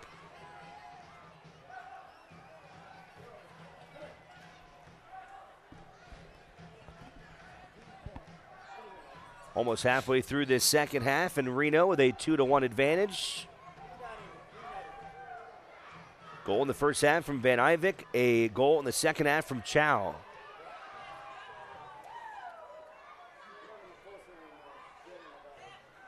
Here's Gordon again. Look at his tenacity there going for the ball, and another whistle from Dopka, and Gordon does not like that one. Good positioning play there from Joel Quaiberg. Gordon looks like a little bit more pace than Quaiberg there, but Quaiberg just able to get his body in front of Gordon, slow his momentum. He's very much granted that space and then goes and gets the ball. Gordon makes a little tug at his jersey, I think is what the foul was called. But a solid play there from Quaiberg, dealing with the pace of Gordon out wide.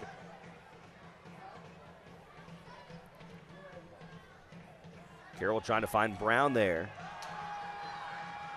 Marie giving chase, and with a tackle there, that might earn him a card. Really just no reason for a tackle there. All eyes on you. That it's not even much of a counterattack. Just stay stride for stride with him there. That's not even a good spot to make a foul. You got the sideline there. Use it as a second defender. Pretty rough tackle there from Paul Marie. Very much worthy of that yellow card.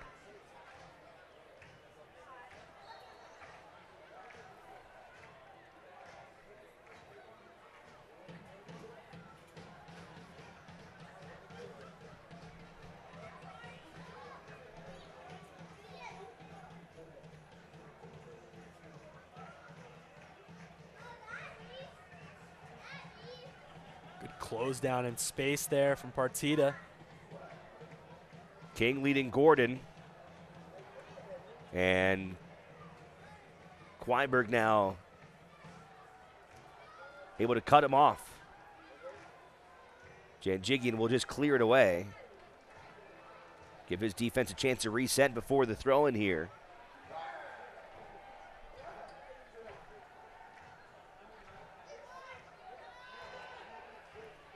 San Antonio will swing it around to the other side.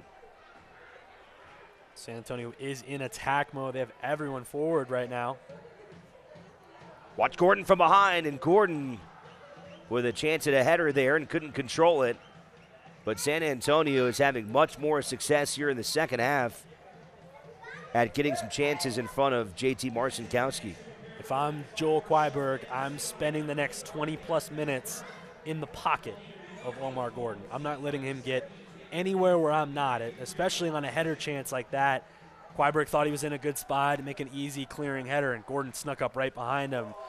If I'm Quaiberg, I know exactly where Omar Gordon is the rest of this match. Well, he's definitely been a catalyst for San Antonio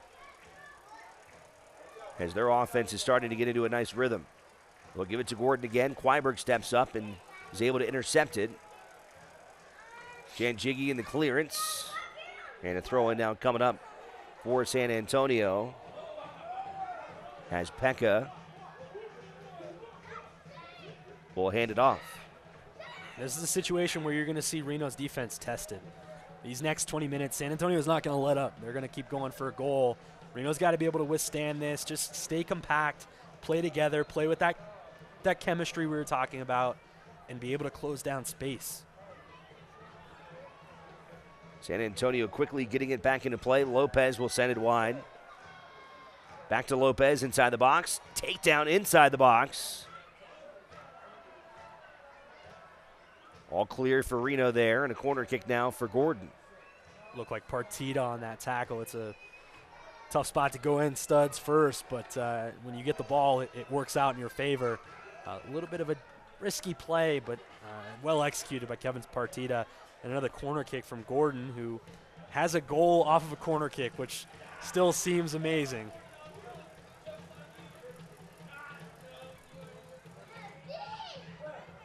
Avik able to head it out of the box.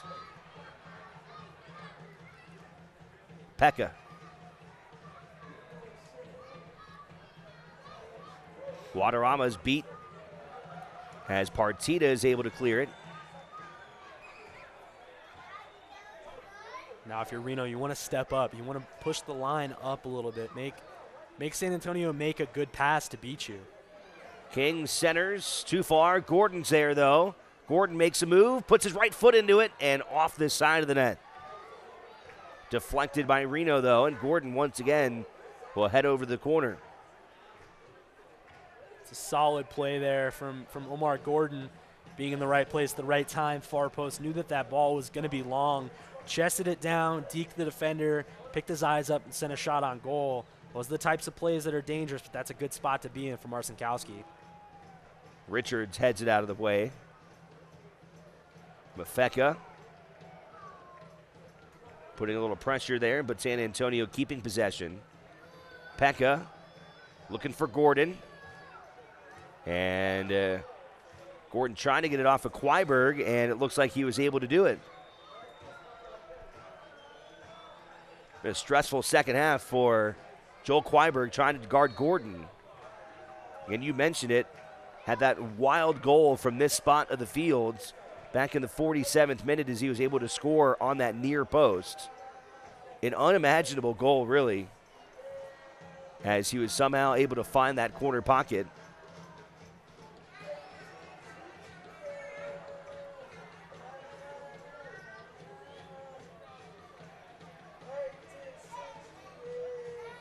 Reno looking to substitute here shortly with Guy Abend. But first, Gordon's corner.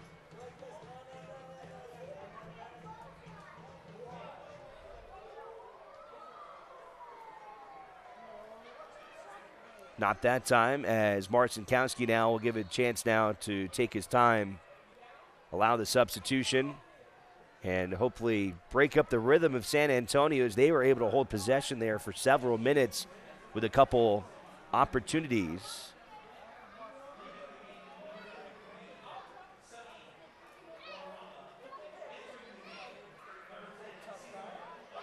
So Luis Felipe will come out, and Guy Abend, the 27-year-old from Israel, will appear in his 7th 1868 game. Came over in the offseason after winning the USL Championship a season ago with Louisville.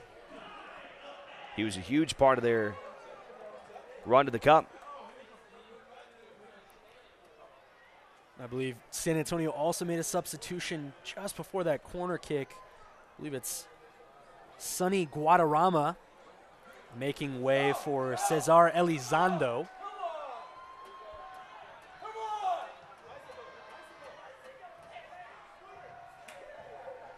Elizondo, a 29-year-old from Costa Rica. Big goal scorer for San Antonio last year. Found the back of the net 6 times, which was tied for second on the club. Marie off the top crossbar. Trying to sneak one in there past Restrepo, and he almost did it. Here comes Gordon on the counterattack. Look at that speed as Kleiberg's trying to race up and catch up with him. Good job by Joel Kleiberg. Stolen back away, though, by San Antonio. They'll let that one go as Abend steps up and grabs it. Play continues. And not anymore as Jerry Van Ivik is taken down from behind. Looked like it was Lopez who knocked him down. If you're going to make a career highlight video, I think that's going to be number 1 on the playlist for Joel Kleiberg. The pace he showed, getting in front of Gordon and then slowing him up. Gordon making the second move. Kleiberg stepping into his body, protecting, shielding the ball.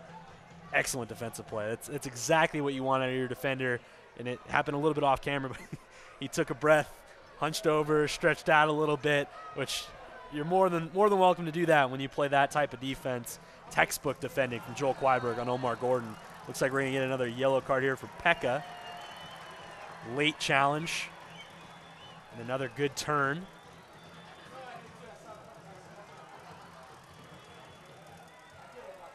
Hard tackle there on Brian Brown. Brown slow to get up as he's now helped up by his teammates.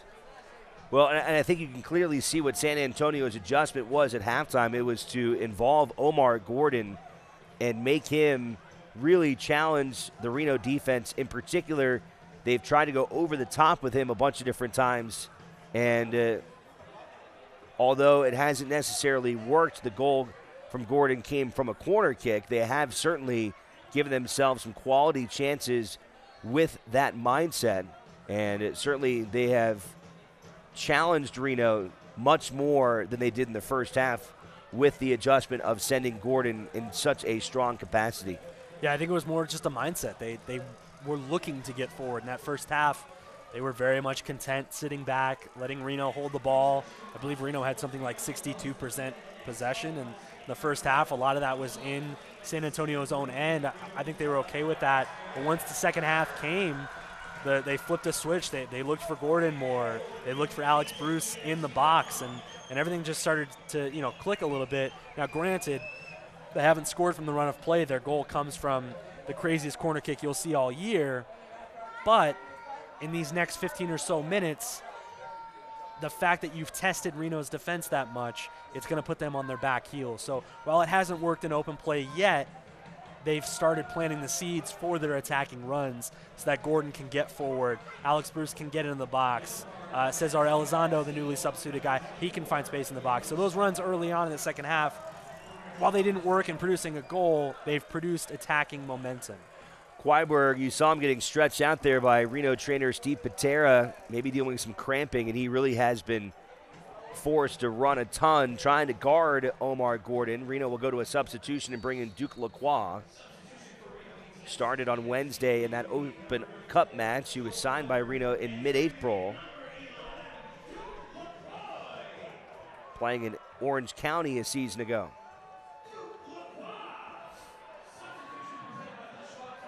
San Antonio coming with a hard run here again. Here's Gordon.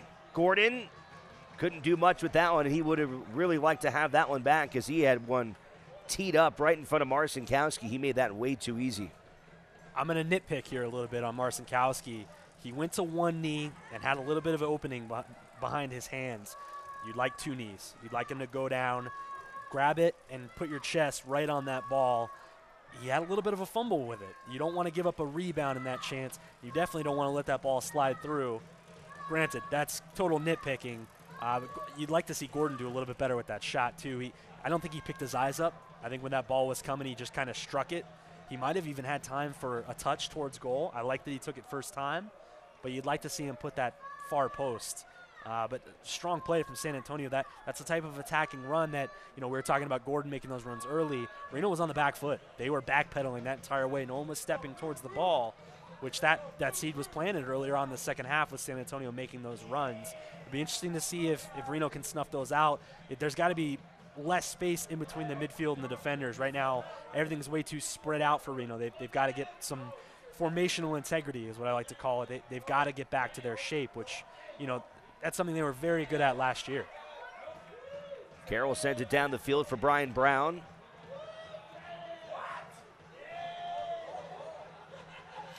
Outmanned, he'll send it backwards. Here's a bend. Now Reno has some more bodies. Partita. Janjigian coming up from his center back spot.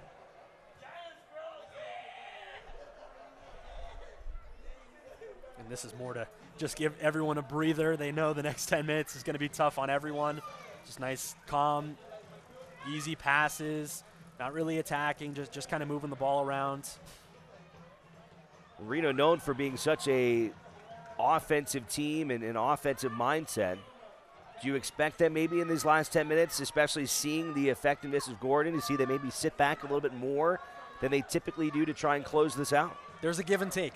You definitely want to see them still on the front foot. When you have these chances and far in San Antonio's zone, yeah, you want to get crosses in, you want to get balls in. But if it's, a run of play where it's, in the back line, you're not necessarily going to send everyone forward. You're not really going to look for that long looping ball.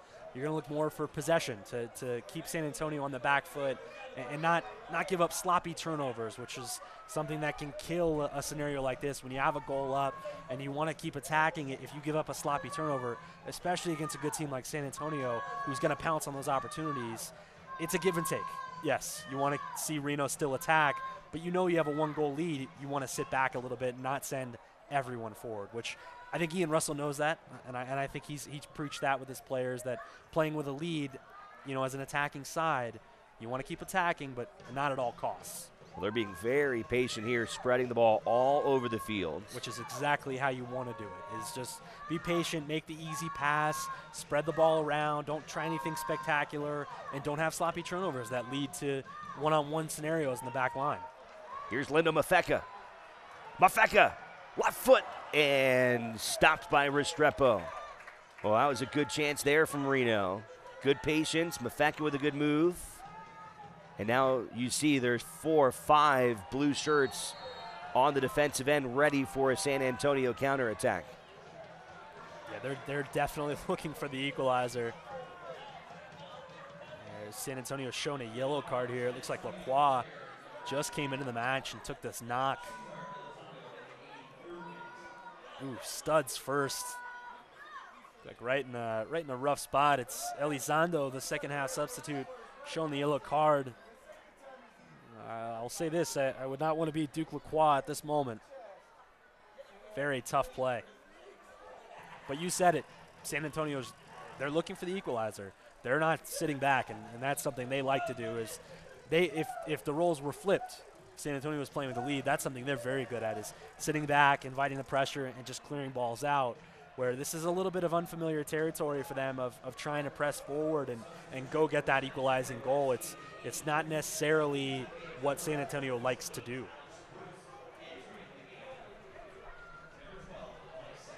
As Mike Seth now replaces Alex Bruce up top. A little bit of an attacking threat here from Seth. Interesting to see a like-for-like substitution. You'd think maybe a forward comes on and replaces a midfielder and maybe shake it up a little bit, but looks like San Antonio is going to stay with this familiar shape. 6 minutes left in regulation.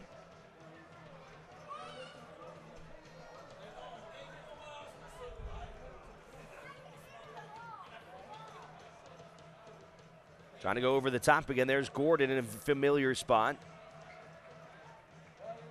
Reno able to clear.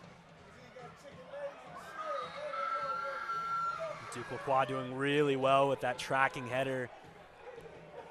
Again, if you're Reno, you want to know where Gordon is at all times, and Lacroix charged with matching up with him and staying with him step for step and sending that header away. It's exactly what you want to see out of Reno's back line.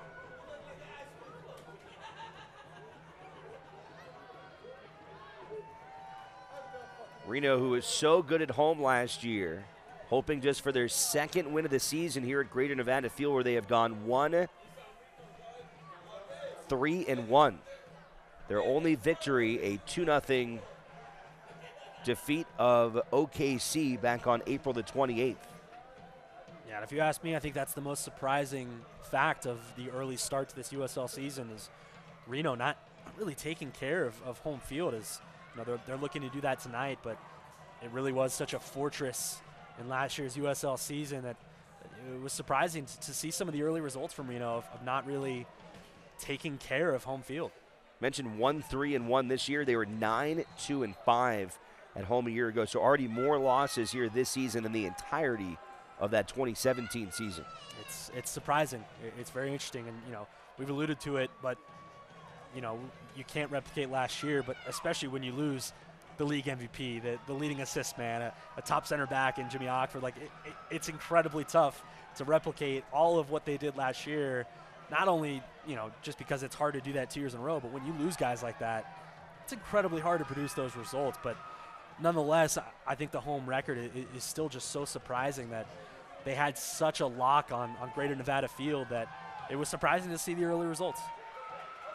Reno trying to hang on here in the final minutes as San Antonio will earn a free kick. Gordon standing over the ball along with Escalante. Gordon had that goal earlier. He'll take this one, and he sends it off into the bullpen. Wasted chance, really. I mean, you got to at least put that on frame. You've got guys in the box. Maybe Marsikowski has to block that away. Maybe gives up a rebound, but not putting that anywhere near frame. Just didn't really look comfortable standing over that ball. The way he hit it, he kind of crouched down and shot through it, which is almost like a chip shot in golf. He just didn't look comfortable with that free kick, but very wasteful chance.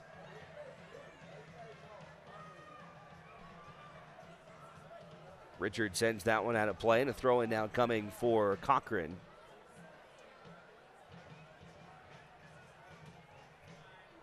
I would expect to see multiple minutes of stoppage added here in the second half, with a couple points of players being down, but we'll see what's added by Greg Dobka.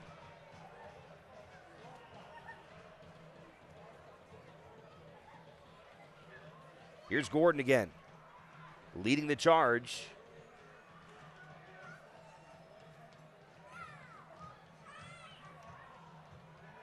Gordon. Mafeka, the easy interception, and that was too easy. Now a shot for Brian Brown. One man to beat. Brown waiting for some help. Van Avik. That close to sealing this one as he just missed the corner. I got to tell you, though, that was exceptional defending from Reno's back line as you see Van Avik just miss. A perfect pass by Brian Brown, just held up play, got past one defender, slid it right into the path of Van Avik. You'd like to see him do a little bit better there. I think he took one too many touches. I think maybe you take that one time, just kind of pass that back into the net. But exceptional defending here from Reno as they cause another turnover. San Antonio being a little sloppy. An excellent defensive effort this last 5 minutes for Reno. Brown goes through the wickets. He was trying to find a way past Pekka, and he was able to keep Brown away from Restrepo. Janjigian stepping up there, but a whistle before that. Yeah, it looked like Paul Marie just clipped Escalante. Might have been a bit of tactics there. It looked like Marie was on his back hip, maybe making a play.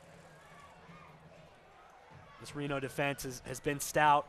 Again, the only goal given up is a goal you won't see very often, a goal from a straight corner kick.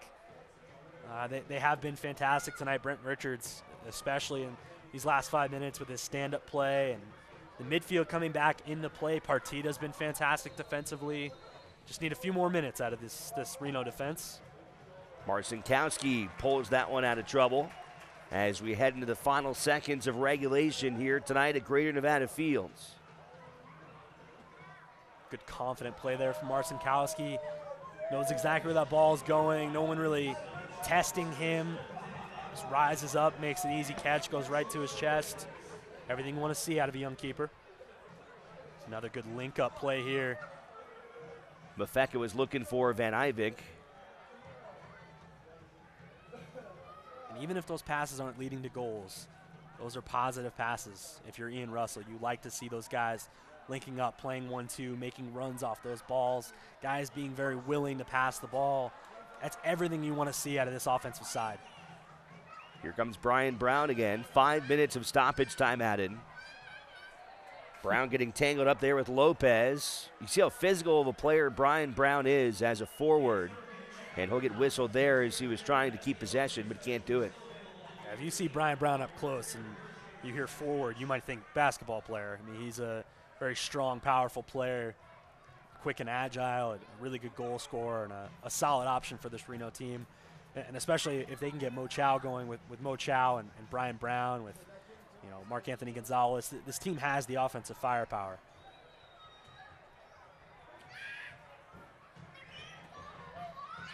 Bruce Chandel very upset. He wanted to get that one going. Has to hold up by Dobka, but now San Antonio will send all their numbers forward. Every white shirt in the offensive half here.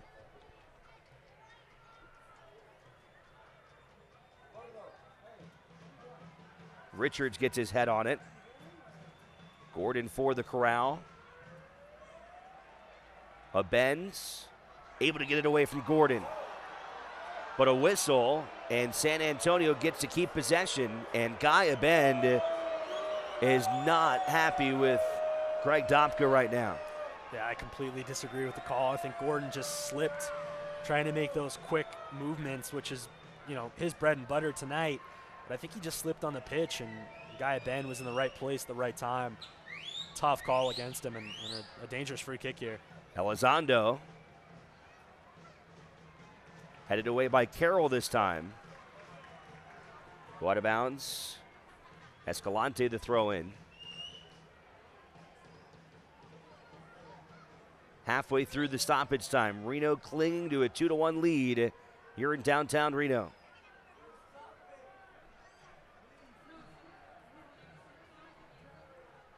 Partita doing a good job there. That's great. It's exceptional defending from a midfielder, tracking back and playing that loose ball. Richards the clearance. Stopped at midfield by Pekka.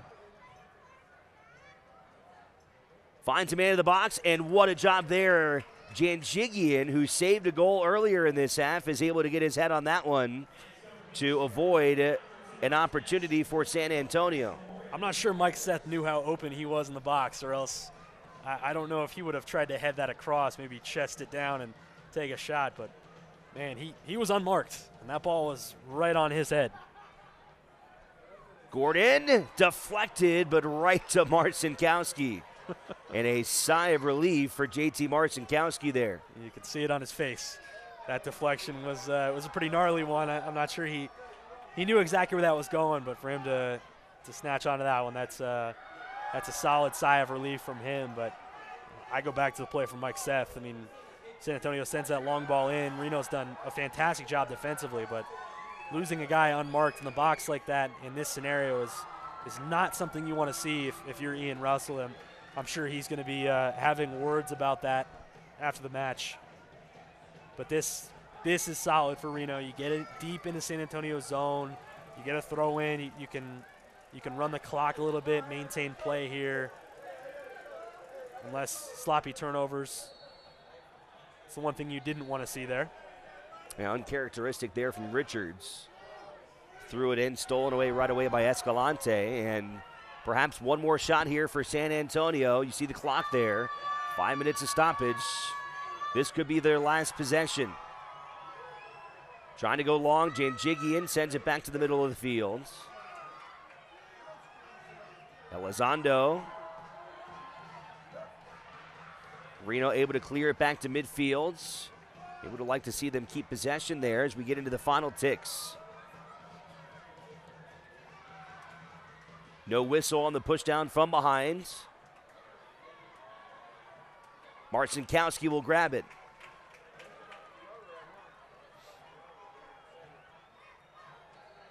And Reno 1868 will get 3 points here tonight at Greater Nevada Field. And their unbeaten streak continues. It is now 8 consecutive matches without a defeat, as Reno has not been beat since all the way back on April the 14th. A hard-earned 2-1 victory for Reno 1868 on top of San Antonio in what was an exciting match here tonight. We'll come back and show you the highlights from this one. Reno, with their 4th win of the year, they now have 17 points, and they will vault in front of San Antonio and get them above the cut line here in the Western Conference. Goals tonight from Jerry Van Ivik and Mo Chow, as the boys in blue and the Battle-Born Brigade will celebrate tonight here in the 7-7-5. We'll pause and come back with our final thoughts and those highlights coming up next.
Here's the scene inside Greater Nevada Field. Vamos Azules.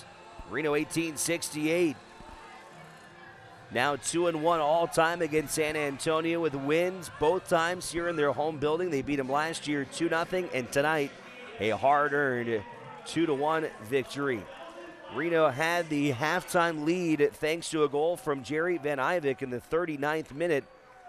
But as we go to take a look at the highlights here, Sean, San Antonio was able to quickly equalize. Omar Gordon with an almost unthinkable goal. I mean, even in video games, that's exceptionally hard to do. It's such an unlucky goal to give up. And then Reno able to retake the advantage. 61st minute on the free kick from Van Ivik. Mo Chow, the initial header, deflected, and he was able to get it back into the net. And the rookie, the draft pick out of Louisville, able to record his second goal in United Soccer League action. Fantastic free kick from Van Ivik, and Mo Chow just right place, right time, powerful header, just put it right in the back of the net, celebrate in front of the Brigade. Alex Margulies and Sean Steimel here with you. And Sean, I think if you're Ian Russell, number one, you're pleased to keep your unbeaten streak alive. You're pleased to get 3 points here tonight as the fireworks are about to go off here. Might get a little bit noisy, but to me, not only a victory, but the way his team won, I think he's got to be extremely pleased. It's more the way the result was handled. A 2-1 victory, you're always going to be pleased with 3 points. But I think if you're Ian Russell, you're looking at the long view of this season where, it hasn't started out well, and Reno's that top 4 finish last year, the remarkable inaugural season. I think if you look at tonight's performance, it's a step in the right direction, and it's a big step in the right direction. You've got a solid performance from Mo Chow, which is something Reno can really use. You've got great defensive play from the back line. Marcinkowski does really well tonight. A really unlucky goal. I mean, really, you could say this was a 2-0 victory. I mean, that's a really tough goal to give up. But you're right. It was the way these 3 points were earned, I think, is a really big positive in the eyes of Ian Russell, and especially for these Reno fans. All right, so Reno, they improved to 4, 3, and 5, 17 points, and in 8 plates all by themselves as they defeat San Antonio tonight here in downtown Reno. I want to thank our entire crew for getting this broadcast on the air. A lot of hardworking folks here at Greater Nevada Fields. For my broadcast partner, Sean Steimel, did an excellent job filling in for Colin Tabor. I'm Alex Margulies saying so long from downtown Reno. Thanks for watching Reno 1868 Soccer on My 21 TV. Have a great night. This copyrighted telecast of the United Soccer League may not be retransmitted, rebroadcast, or reproduced without the express written consent of the United Soccer League.